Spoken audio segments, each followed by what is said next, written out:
Development Group. At kamusta po sa ating mga giliw na taga-subaybay at taga-panood, lalo na po sa ating mga kasamahang pulis na naka-duty sa mga oras na ito, at sa ating pong mga giliw na mga kababayan. Isang mapagpalang araw po sa inyong lahat. At kung mapapansin nyo po, medyo gumaganda na ang panahon po natin ngayon. Umaaraw na at marami na pong lugar ang talagang sumikat na ang ating haring araw. Ganun pa man, ay tuloy-tuloy pa rin po ang ating programa, ang paghahatid po ng mga programa, mga proyekto at mga magagandang gawa mula po sa ating mga pulis. Kaya naman ngayong araw na to ay makakasama po natin ang ating panauhin. Ayan, mula pa po sa probinsya ng Palawan, medyo may kalayuan po. Let's all welcome Police Lieutenant Jason Tesorero, ang platoon leader ng 1st Palawan Provincial Mobile Force Company. Good morning, Sir Jason, at welcome po sa ating programang Pamilyang Pulis.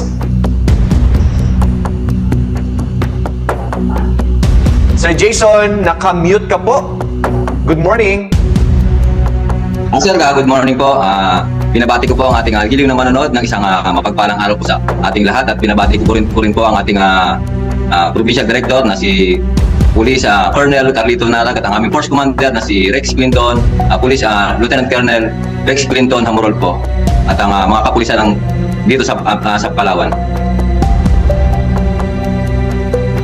Aming imbitasyon na kayo po ay aming maging panauhin dito sa Pamilyang Pulis para ibahagi ang inyong pong mga aktibidad at mga programang isinasagawa para po sa ating mga kababayan. Ayan. Sir, kamustahin lang po muna natin ang inyong pong himpilan dyan po sa 1st Palawan Provincial Mobile Force Company.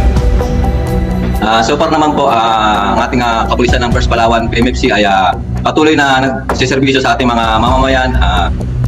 Alam naman natin na malapit na yung barangay at SK election, kaya busy po tayo ngayon. Tsaka yung nakarang araw natin, busy po dahil pumasyal po rito yung ating Chief PNP at ang ating Pangulo. Ipagbibigay alam ko rin po sa mga manonood natin na ang probinsya ng Palawan ay insurgency free na po ang probinsya ng Palawan po. Idiniklara po ito ni Pangulong Bongbong Marcos noong nakaraang linggo po. Marami pong salamat, Sir Jason. Sir, para po sa kabatiran ng ating mga taga-subaybay ng ating programa, maaari niyo po bang i-describe o isalarawan kung ano po ba ang mandato at ano po yung mga usual na ginagawa po ng inyong himpilan?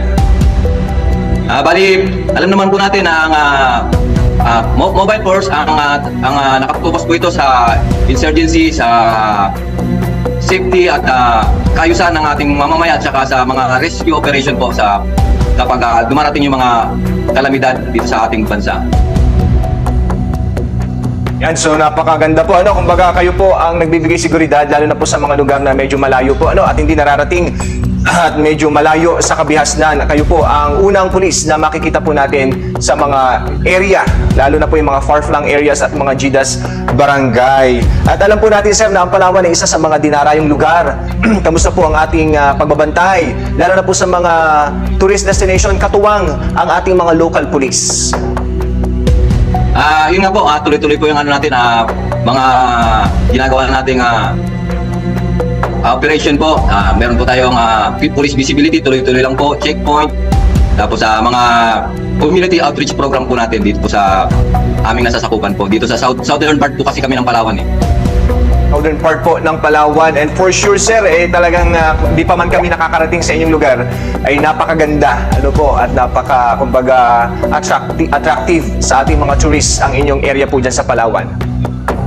Yes po, kung mapapasyal po kayo rito kasi ang kilala lang po natin sa Palawan po is yung sa northern part, yung El Nido po.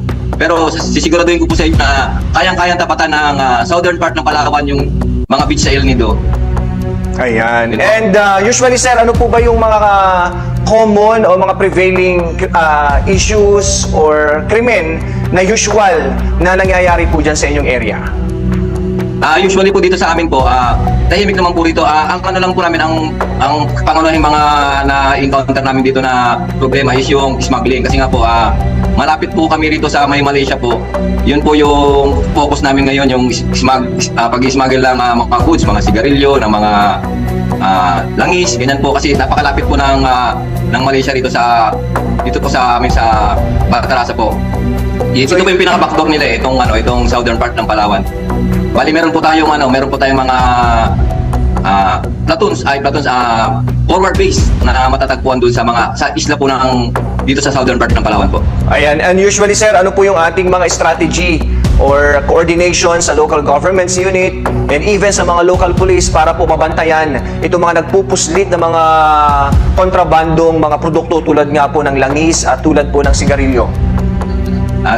Yun nga po, patuloy po yung monitoring ng ano natin, ng mga tao natin diyan dito sa southern sa may mga isla po ng usually sa Balabac Island po. Tuloy-tuloy po yung natin coordination sa mga iba't ibang agency po natin kung paano po natin masusog po yung illegal na gawain ng mga katulad ng smuggling po. Sir. Ayan, so maganda po yun, at least na monitor natin at nahuhuli ang mga taong involved o sangkot dito nga po sa pagpupuslit at pagbebenta ng mga kontrabandong produkto. And syempre sir, kamusta naman po yung iba pa nating mga accomplishment? Like for example, yung ating kung meron man po itong laban natin sa illegal na droga, at even yung mga implementation po natin ng warrant of arrest, katuwang po ang iba't ibang PNP units, lalo na po yung ating local police stations. Yes po, tuloy-tuloy po, katulad nga ng sinabi ko na yung ating PMFC ay support po ito sa mga karating na police station natin. Kapag meron pong mga lakad yung ating mga municipal police station, tinatapo tayo nila na magbigay ng security para sa kanila.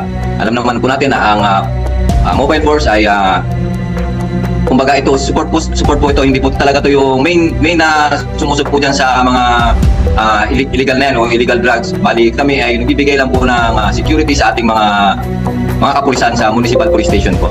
Sa tulad po nung nakaraan, nung Monday po, ay meron po kami kami ng search warrant po, tapos naka-confiscate po kami ng illegal na droga at saka illegal na baril po na hindi lisensyado. So congratulations po sir. Alam po natin na malaki po ang inyong tulong at suporta bilang kayo po ay support unit or group of force sa ating mga local police station na nag-i-implement po ng iba't ibang batas, tulad nga po ng implementation ng warrant of arrest at paghuli sa mga taong nagtatago sa batas. Without your participation sir, without your security na ibinibigay at pagtulong na rin sa ating mga pulis dyan sa local, hindi naman po magiging matagumpay ang kanilang ginagawang mga operasyon. Kaya saludo po ang pamilyang pulis sa inyo pong ginagawang pagtulong at pagtugon sa inyo pong mga mandato bilang kayo po ay miyembro ng Mobile Force Company Maneuvering Unit po ng ating Philippine National Police. Sir, maiba naman tayo. Alam po natin na isa po sa mga 5 focus agenda ng ating Chief of PNP ay ang community engagement. Ito po ay napakahalagang pilar para po mas mapagtagumpayan pa ng PNP ang ating mandato sa tulong po at suporta ng ating komunidad. Dito lang po mga nakaraang araw ay marami pong nag-viral po ang iyong mga videos patungkol po sa inyo pong pagtulong sa mga kababayan po natin na talagang hikaw sa buhay. Mari niyo po bang i-share kung paano niyo po ito naisipang gawin at sino-sino po ang ating mga partner sa pagsasagawa po ng mga community outreach program para sa ating mga kababayan? Bali sir, nag-start po, alam naman natin sir na kailangan talaga na ang mga mamamayan natin yung binibigyan natin ng serbisyo. So, dapat ang mga mamamayan natin ay hindi matakot sa pulis para yung mga kailangan natin ng information, sila na mismo yung lalapit sa atin para magbibigay ng mga information na yun. Sir, nag-start po itong mayroon kami dito talaga sir na mga good deeds na ginagawa natin at saka yung mga serbisyo caravan na ginagawa natin dito sir. Nag-iikot po tayo dito sa buong southern part ng Palawan. Nagbibigay tayo ng serbisyo caravan, kasama po natin yung ating local government at iba't ibang agency po ng gobyerno natin. Nagbibigay kami ng libreng tuli, libreng gupit. Yun po yung mga usually na ginagawa namin. Tapos sir, yung viral videos na nagawa namin po sir, ito po yung during nung May 1 po, May 1 nung Labor Day po. Bilang pagkilala po sa mga gawang Pilipino natin sir, namigay po kami ng groceries at bigas, ganoon po. So, yun po. Tapos nakita namin sir na maganda po yung feedback nung mga netizen po natin. Tinuloy-tuloy po natin hanggang sa may isa po tayong narespondihan na may diferensya sa pag-iisip. Natuwa po yung natuwa po yung ating mga netizen doon na napakakalmado natin sa pag-handle ng situation na yun. Kasi sabi nila yung ibang pulis daw kapag gano'n na yung situation is na sila, aggressive na rin. So yun, nagtatuwa yung yung mga netizen natin. Tapos yung bata na nag-aamo kasi nga ang pinag-awayan lang nila, TV lang po. Binigyan po natin ng TV yung bata po. Hanggang sa yun, tuloy-tuloy na naman po yung maganda yung feedback ng ng mga netizen natin. Tapos yun, nag-start na po kami talaga na maghanap ng pwede nating tulungan ng mga hikaw sa buhay. Total, sabi ko, yung mga kasama ko rito is dating mga tricycle driver. Yung mga pulis po natin dito, dating pong tricycle driver, karamihan po rito. Sabi ko, maghanap tayo ng tricycle driver na matutulungan natin. Ayun, nakahanap kami. Tapos, walang-wala talaga. Tapos ginawa natin siya ng bahay po. Bahay na mismo po ang ginawa natin. Tapos may mga, may ano na po tayo, bali dalawang bahay na po yung nagawa natin dito sa Batarasa po. Tapos yung pinakalas po is yung namigay tayo ng ng kalabaw po sa ating magsasaka po.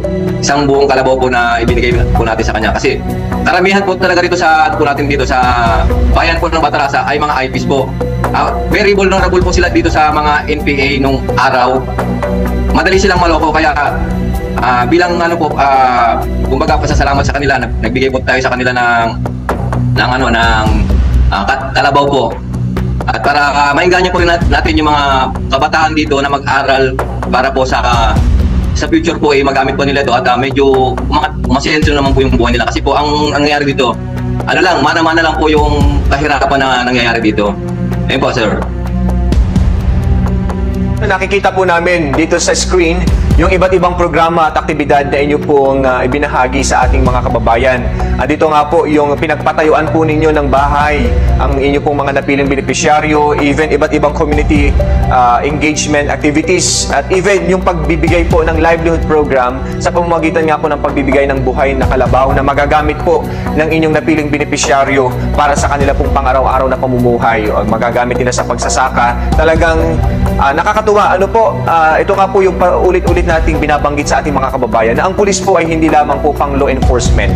Hindi lamang po kami pang public safety, even community development ay kaisa po natin ang ating pambansang pulisya sa pamamagitan nga po ng pagsasagawa ng iba't ibang community outreach program at pagpapaabot ng tulong sa ating mga kababayan. And take note, sa ating mga viewers, ito po ay bukal at bukas palad pong pagbibigay ng ating pulis. Karamihan po dito ay pinag-ambag-ambagan po ng ating mga kapulisan. Ang iba po dito ay galing sa tulong ng ating mga stakeholders at mga partner, personalities and institution na talagang gusto rin po makatulong sa ating mga kababayan. Kung titingnan po ng iba, sinasabi ng iba na hindi na raw po ito trabaho ng pulis. Sinasabi ng iba na napakasimple lang naman ang ginagawa ninyo. Yes po, tama po kayo. Pero kung titingnan po natin ang konsepto ng pagbibigay serbisyo, doon po sa mandato ng pulis na to serve and protect. Yung salitang service, to serve. Lahat po ng uri ng serbisyo na pwede pong maisip ng ating pulis ay gagawin po yan para sa ating mga kababayan. At yan po ang pinatunayan ng ating panauhin po ngayong araw na ito. Yan, sa pamamagitan nga po ng kanilang nagkakaisang serbisyo para po sa ating mga kababayan. Sa pangunguna nga po ni Police Lieutenant Jason Tesorero, ang platoon leader ng 1st Palawan Provincial Mobile Force Company. At marami pa po tayong pag-uusapan at marami pa po tayong gustong malamang programa at aktibidad mula po sa ating panauhin. Pero sa pagkakataong ito po, ay bigyan po muna natin ang ating programa ng ilang minuto para po sa ilang patalastas. Magbabalik po ang Pamilyang Pulis sa Police News Network. Serbisyong nagkakaisa, alay namin sa bansa. Ikaw ako, lahat tayo ay magkakasama. Kasangga ang pinunong pambansang pulisya. Hello po, good morning po sir.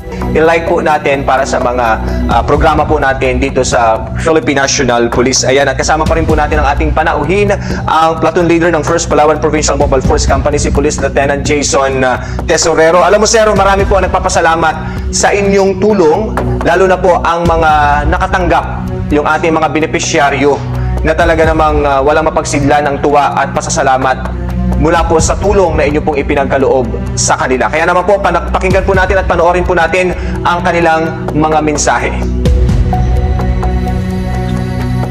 Magandang umaga po, Sir Jason. Maraming pong salamat na ipinatayo mo sa aming na bahay. At maraming salamat din sa kapulisan sa Batarasa. At sana po, marami pa kayong matulungan tulad namin mahirap. Ito pa Sir Jason. Maraming salamat. Maraming salamat po sa inyong tinulong na kalabaw. At saka po, sa katulad kong mahirap, sana po marami po kayong matulungan. Saka sa ating kapulisan, maraming salamat rin po, sir, sa inyong lahat. nagkakaisa, alay namin sa bansa. Ayan, so napakinggan po natin ang kanilang maigsi ngunit makabuluhang mensahe ng pasasalamat para sa ating mga pulis. Imagine po yung impact at yung naidulot nito sa ating mga kababayan na inyo pong natulungan. And for sure, sir, marami po kayong mga gustong pasalamatan and even partners na katuwang po ninyo para maisakatuparan ang mga programang ito. Maaari nyo pong pasalamatan, Sir Jason. Yun po, sir, maraming salamat po sa mga taong patuloy na nagtitiwala sa ating mga kapulisan. Asahan niyo po na patuloy kami maglilingkod sa inyo ng tama at may integridad. Nagpapasalamat din ako sa mga kasamahan ko rito sa 3rd Platoon. Kung hindi dahil sa kanila ay hindi po natin magagawa yung mga bagay na ito. Sila po yung katuwang natin po. At saka itong mga bata na ito, kasi itong karamihan po ito na mga kasama po natin dito sa platoon po ay mga bagong pulis po ito. Sabi ko nga sa kanila na bagong-bago pa lang kayo sa serbisyo, gawin nyo ng tama yung serbisyo nyo para hanggang sa dulo, tama po yung gagawin nyo. Ganun po. Tsaka nagpapasalamat din ako sa aming Force Commander sa patuloy na suporta niya po sa amin, sa aming Provincial Director, Police Colonel Carlito Narag. Maraming salamat, sir. At sa mga followers ko po, sa mga subscriber ko sa Facebook at sa YouTube, maraming salamat po sa suporta, sa mga magaganda yung mensahe sa ating mga kapulisan. Maraming salamat po. Kayo po yung una naming naiisip kapag ginagawa namin ito. Dahil po sa mga magaganda nyo pong mga mensahe sa amin, nakakataba po ng puso. Alam po natin na yung mga nakarang mga araw na ang kapulisan natin ay nasasangkot sa iba't ibang mga hindi paggawa ng maganda. Ito po yung masakit man isipin po talaga na meron po tayong mga pulis na lumilihis ng landas. Pero naman po mas marami po talaga na pulis na may mga magagandang kalooban. Yun po, sir. Tsaka po shoutout nga po pala sa misis ko, sa mga anak ko, sa Mahal Community po, sa community po ng channel ng kapatid ko, Mahal Community. Maraming salamat po sa walang sawa niyo pong pagsuporta. Mabuhay po kayong lahat. God bless po. Okay, maraming pong salamat kay Police Lieutenant Jason Tesorero, ang platoon leader po ng 1st Palawan Mobile Force Company. Ayan, sa pagbabahagi po ng inyong mga programa. Ito po ay napakahalaga, sir, na ipapublish natin at na-broadcast, lalo na po yung mga aktibidad po na isinasagawa ninyo sa mga liblib na lugar. Hindi man po ito na capture ng mga malalaking network, pero dito po sa atin, sa Police Community Affairs and Development Group, ginagawa po natin ng paraan para po at least malaman po ng ating mga kababayan na even yung ating mga pulis sa pinakamalayong lugar, pinakaliblib na lugar, ay hindi po nagpapahuli sa pagbibigay serbisyo para sa ating mga kababayan. And I do agree with your statement, sir, na mas marami po talaga ang pulis na gumagawa ng mabuti. Kaunti lamang po ang mga naliligaw ng landas, mangilan-ngilan lamang. Though namamagnify, nahahype at nabobroadcast, pero hindi po nito mapipigilan ang damdamin, ang sidhi ng damdamin ng bawat isang pulis na makapaglingkod at matugunan ang kanyang mandatong nakaatang sa kanya bilang mga public servant. At isa po kayo dun, sir. Isa po ang inyong grupo. Isa po ang 1st Platoon, ang platoon ng 1st Palawan Provincial Mobile Force Company sa talagang tumatalima sa serbisyong nagkakaisa sa programa po ng ating pambansang pulisya. Kaya po, saludo po ang Pamilyang Pulis, ang ating programa sa inyo pong extra mile, doing extraordinary activity para sa ating mga kababayan. At kita naman po ang resulta nito na kung saan ay masasabi po natin na nag-iba ang pananaw ng ating mga kababayan sa inyo po dyan, lalo na po yung ating mga kabataan, dahil po sa inyong naitutulong na programa para po sa kanila. Sana po ay tuloy-tuloy at sana po mas dumami pa ang mga taong inyong matulungan at ang taong gusto rin pong tumulong at makipag-partner po sa inyong himpilan sa paghahatid po ng serbisyo para sa ating mga kababayan. Maraming salamat, sir. Hindi na po natin ito patatagalin pa kasi alam po natin kung gaano po kayo kaabala at ka-busy sa inyong pong mga tasks na nakaatang po dyan po sa inyong himpilan sa 1st Palawan Provincial Mobile Force Company. Maraming salamat, sir. Ingat po tayo palagi, regards na lang po sa inyo pong mga kasamahang pulis dyan, sa inyo pong mga kasamahan at sa ating pong mga community. Patuloy po kayo mag-iingat, gabayan po sana tayo ng pong may kapal sa araw-araw po nating pagbibigay ng serbisyo. Sir, baka meron pa kayong gustong pasalamatan o baka meron pa kayong gustong batiin na hindi nyo po nabanggit kanina? Binabati ko rin po yung mga netizen natin talaga po na sila po talaga yung nagbibigay sa atin ng inspirasyon para gawin po ito sa mga magaganda nilang mensahe sa atin po. Pero niyo po, palitan ko na lang po si Chief PNP, sabi nila. Pero alam naman natin na hindi pwede. Pero nakakataba lang po talaga ng puso yung mga comment na binabato sa atin ng ating mga netizen. Maraming salamat po sa ating mga followers po at sa mga subscribers po natin. Yun na po, sir. Maraming salamat. Maraming salamat once again, Police Lieutenant Jason Tesorero, ang platoon leader ng 1st Palawan Mobile Force Company, sa inyo pong panahon na kayo po ay aming makasama ngayong araw na ito. Maraming salamat po sa inyong lahat. Ayan po, sa ating mga kababayan, muli tayo nakapagbahagi ng mga programa at aktibidad ng ating pambansang pulisya. Ayan, sa pamamagitan nga po ng ating panauhin. At tiyak po ito ay nakapagbigay inspirasyon sa ating lahat, lalo na po sa ating mga kababayan na lalong nangangailangan o higit na nangangailangan ng tulong. Meron pong isang organisasyon, meron pong isang ahensya, ang ating Philippine National Police, na handang tumulong hindi lamang po sa larangan ng law enforcement, kundi maging sa community engagement and community development. Maraming salamat, sir. Ayan, at sa lahat po ng ating taga-subaybay ng ating programang Pamilyang Pulis dito sa Police News Network, once again, meron na po tayong Facebook page, ang Police News Network. I-follow, i-like, i-share po, at simulcast po tayong napapanood sa YouTube at sa Facebook. Maraming salamat po sa inyong lahat. At ako po, ang inyong nakasama, ang inyong tagapag-ugnay, Police Captain Nomer Macaraig. At binabati ko ang aking mga kapamilya dyan sa Batangas at sa Rizal. Ayan, maraming salamat. Ingat po kayo palagi. Mahal na mahal po namin kayo.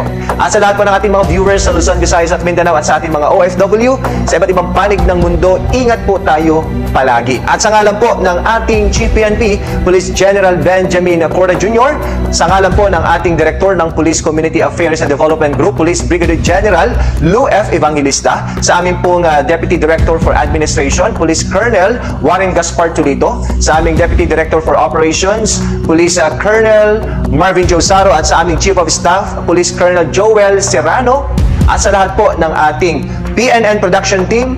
Ayan, maraming salamat po sa inyo. Ingat po tayo palagi. Ito po ang ating programang Pamilyang Pulis sa Police News Network.